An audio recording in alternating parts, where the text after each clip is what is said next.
अल्हम्दुलिल्लाहि रब्बिल आलमीन वस्सलातु वस्सलामु अला सय्यिदिल मुरसलीन अम्मा बाद फ़अऊज़ु बिल्लाहि मिनश शैतानिर रजीम बिस्मिल्लाहिर रहमानिर रहीम अस्सलातु वस्सलामु अलैका या रसूलल्लाह व अला आलिका व अस्हाबिका या हबीबल्लाह अस्सलातु वस्सलामु अलैका या नबियल्लाह व अला आलिका व अस्हाबिका या नूरल्लाह। मदनी चैनेलेर दर्शकबृंद, सूरार फजिলত और বিষয়বস্তু অনুষ্ঠানে আপনাদেরকে স্বাগতম জানাই।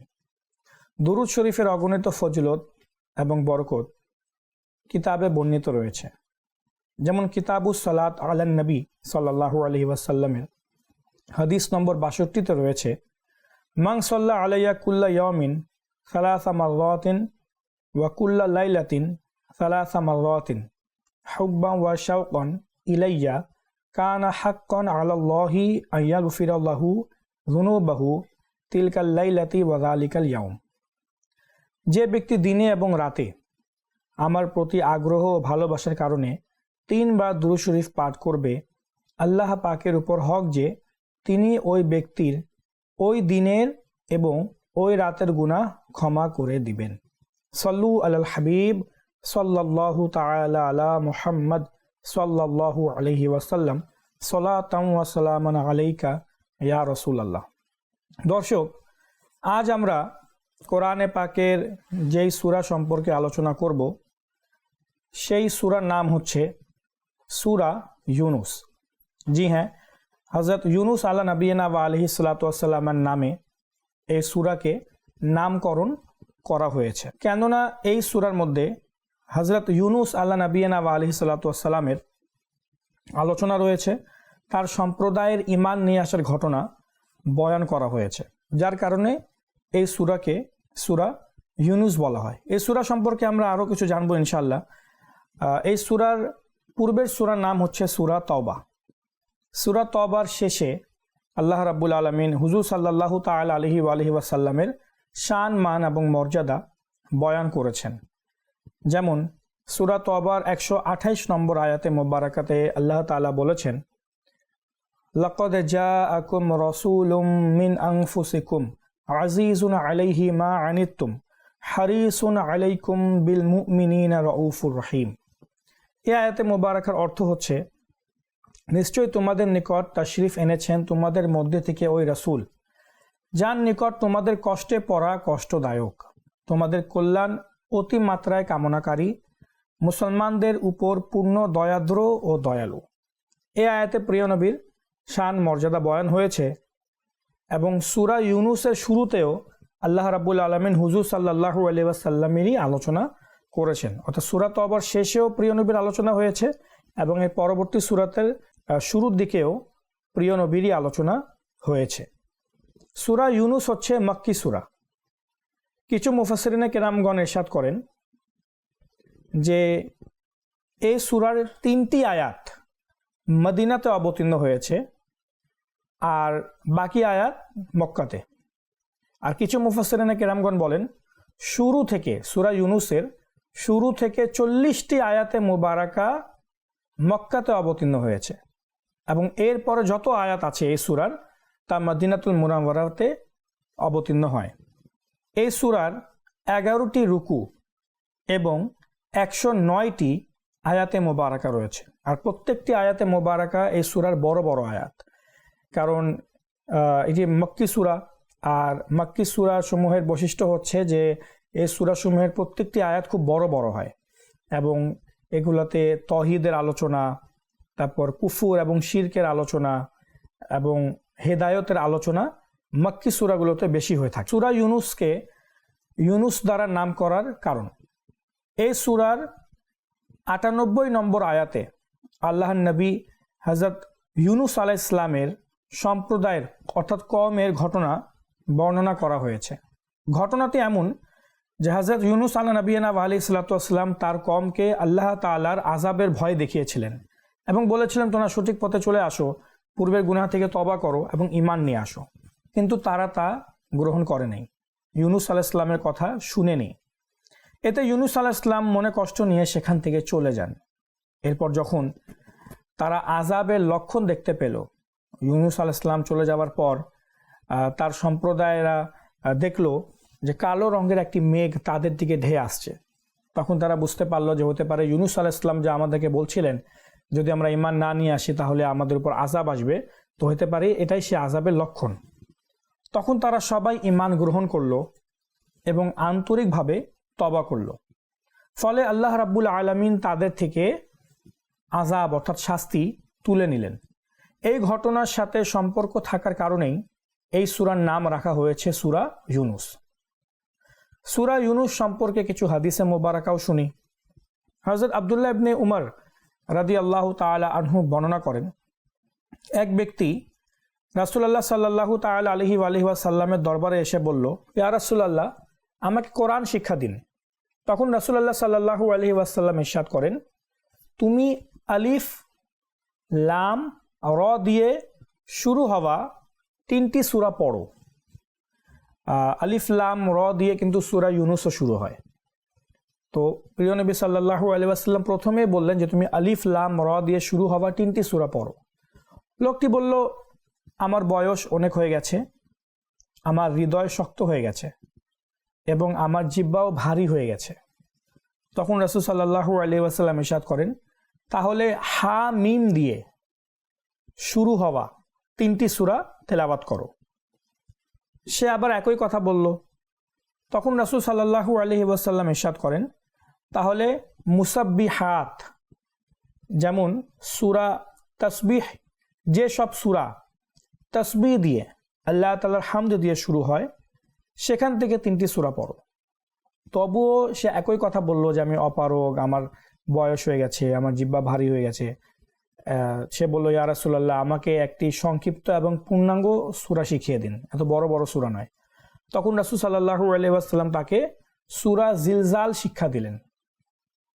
যখন সে তা শিখে নিল তখন বলল, সেই সত্তার কসম যিনি আপনাকে সত্যসহ প্রেরণ করেছেন, আমি এর উপর আর কিছু বাড়াবো না। সে চলে যাওয়ার পর হুজুর সাল্লাল্লাহু আলাইহি ওয়াসাল্লাম 2 বার বললেন, এই ছোট মানুষটি নাজাত পেয়ে গেল। এই সামান্য একদম ছোট মানুষ, গ্রাম্য মানুষ, সে নাজাত পেয়ে গেল। এখন আসুন আমরা সূরা ইউনুসের কিছু গুরুত্বপূর্ণ বিষয়ের দিকে লক্ষ্য করি।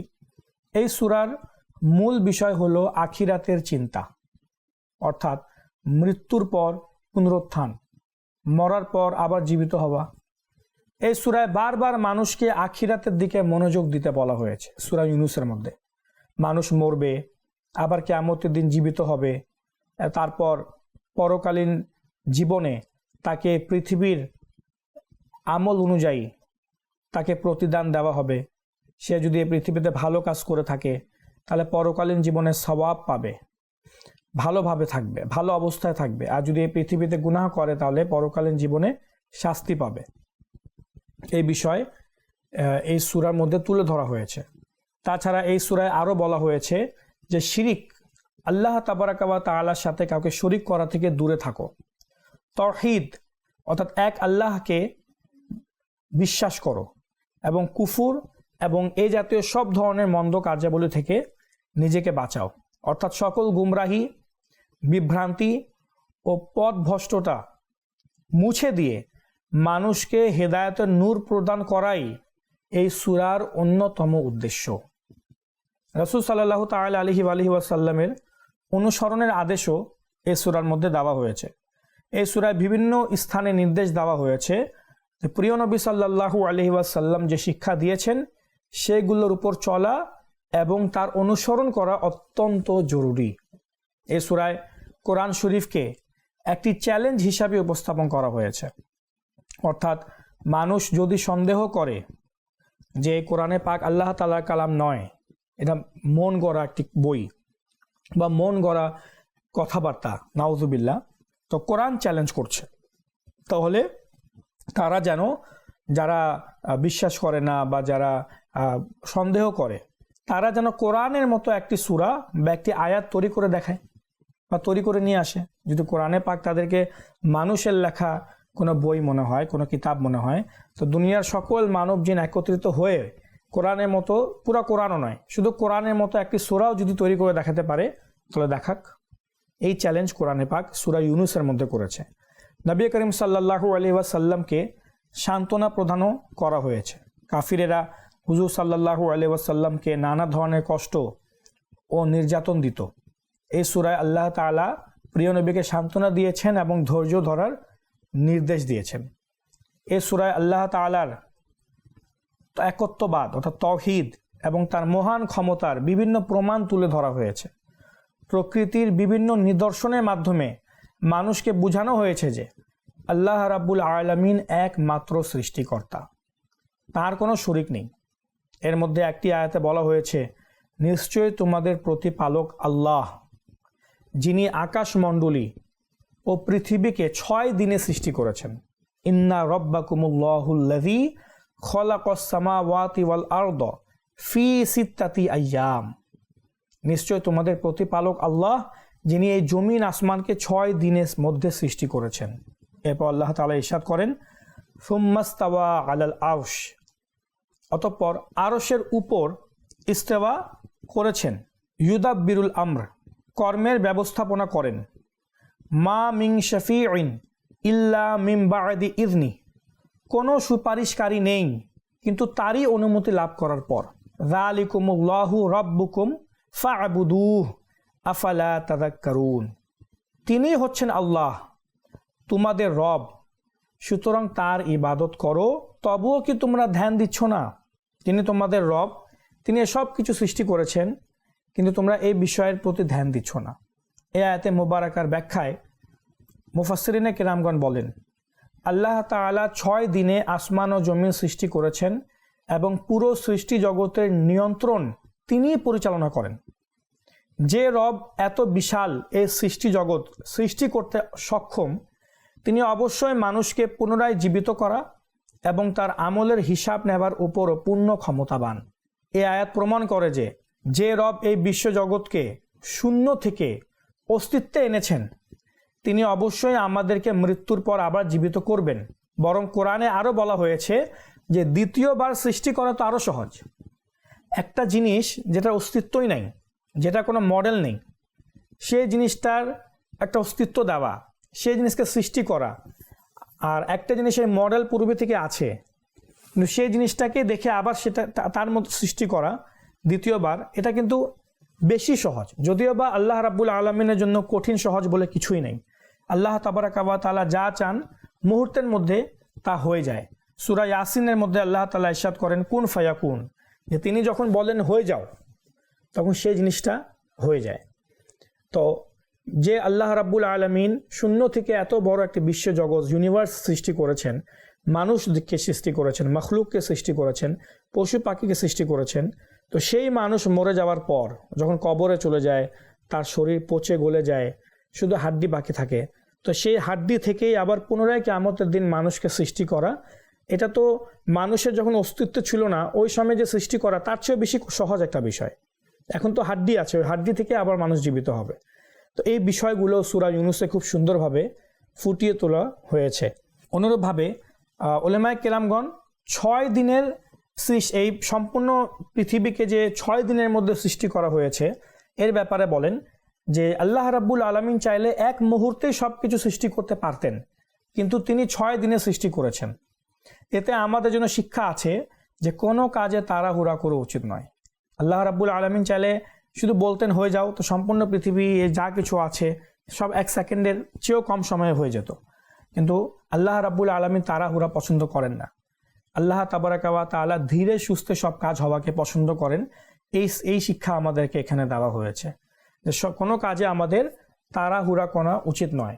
ধীরে সুস্থে সুন্দর পরিকল্পনার সাথে কাজ করলে সে কাজটি উত্তম এবং ভালো হয়। যারা বলে এই বিশ্ব হঠাৎ করে সৃষ্টি হয়েছে, নাউযুবিল্লাহ, কেউ সৃষ্টিকারী নয়, নিজে নিজে হয়ে গিয়েছে, তাদের এই আয়াতের মাধ্যমে বুঝিয়ে দেওয়া হয়েছে এটি কোনো হঠাৎ ঘটে যাওয়া কোনো ঘটনা নয়, বরং আল্লাহ রাব্বুল আলামিনের পরিকল্পিত একটি সৃষ্টি। শাফাআত, সুপারিশ সম্পর্কেও আলোচনা সূরা ইউনূসের মধ্যে করা হয়েছে। কোরআনের কিছু আয়াতে বলা হয়েছে কোনো শাফাআত অর্থাৎ সুপারিশ নেই, আবার সাথে সাথে বলা হয়েছে তবে আল্লাহর অনুমতি ছাড়া নয়। এখানে মূল বিষয় হলো যে যারা অমুসলিম বা কাফির অবস্থায় মারা যাবে, কিয়ামতের দিন তাদের কোনো সুপারিশ হবে না, তাদেরকে কেউ শাফাত করবে না। হ্যাঁ, যারা মুমিন গুনাহগার বান্দা যারা জাহান্নামে যাবে তাদেরকেও কেউ সুপারিশ করতে পারবে না, কিন্তু আল্লাহ তাআলার অনুমতি ব্যতীত। আল্লাহ রাব্বুল আলামিন অনুমতি দিবেন, তখন সুপারিশের কার্যক্রম কিয়ামতের দিন শুরু হবে। আর সর্বপ্রথম যিনি সুপারিশ করবেন তিনি হচ্ছেন আমাদের প্রিয় নবী রাসূল আরবি সাল্লাল্লাহু তাআলা আলাইহি ওয়াসাল্লাম। সবচেয়ে বড় শাফাআতের মর্যাদা দেওয়া হবে আমাদের প্রিয় নবী সাল্লাল্লাহু আলাইহি ওয়াসাল্লামকে। তিনি সর্বপ্রথম শাফাআত করবেন এবং তার শাফাআত গ্রহণ করা হবে। হাদিসে মুবারাকাতে এসেছে হুজুর সাল্লাল্লাহু আলাইহি ওয়াসাল্লামের পর প্রিয় নবীর ওসিলায় নবী রাসূলগণও শাফাআত করবেন, কোরআনের হাফিজরাও শাফাআত করবেন, আলিম ওলেমারা শাফাআত করবেন, যাদের হজ কবুল হয়েছে হজ আদায়কারীরাও কিয়ামতের দিন শাফাআত করবেন, যারা আল্লাহ তাআলার রাস্তায় শহীদ হয়েছে তারা শাফাআত করবেন, এমনকি ছোট ছোট শিশুরা যারা বাচ্চা অবস্থায় মারা গেছে তারাও কিয়ামতের দিন নিজের বাবা মার জন্য সুপারিশ করবেন, শাফাআত করবেন। তো এই শাফাআতের যে কনসেপ্ট, এটা কোরআন এবং হাদিসে স্পষ্টভাবে রয়েছে। হ্যাঁ, আল্লাহ রাব্বুল আলামিন বলেছেন যে কোনো সুপারিশকারী নয়, কিন্তু আল্লাহ তাআলার অনুমতি ব্যতীত, অর্থাৎ আল্লাহ রাব্বুল আলামিনের অনুমতিতেই সুপারিশ শুরু হবে। আল্লাহ তাআলা এই কথা বলেন নাই যে কিয়ামতের দিন সুপারিশ হবেই না, এর কোনো কনসেপ্টই নাই, এটা ভুল। বরং আল্লাহ রাব্বুল আলামিনের অনুমতিতে সর্বপ্রথম আমার প্রিয় নবী সাল্লাল্লাহু আলাইহি ওয়াসাল্লাম সুপারিশ করবেন, এবং পৃথিবীতে যত কঙ্কর আছে পাথর আছে তার চেয়ে বেশি পরিমাণে তিনি সুপারিশ করবেন। এবং প্রিয় নবীর ওসিলায় আমরা এখন যাদের নাম শুনলাম তারাও সুপারিশ করবেন।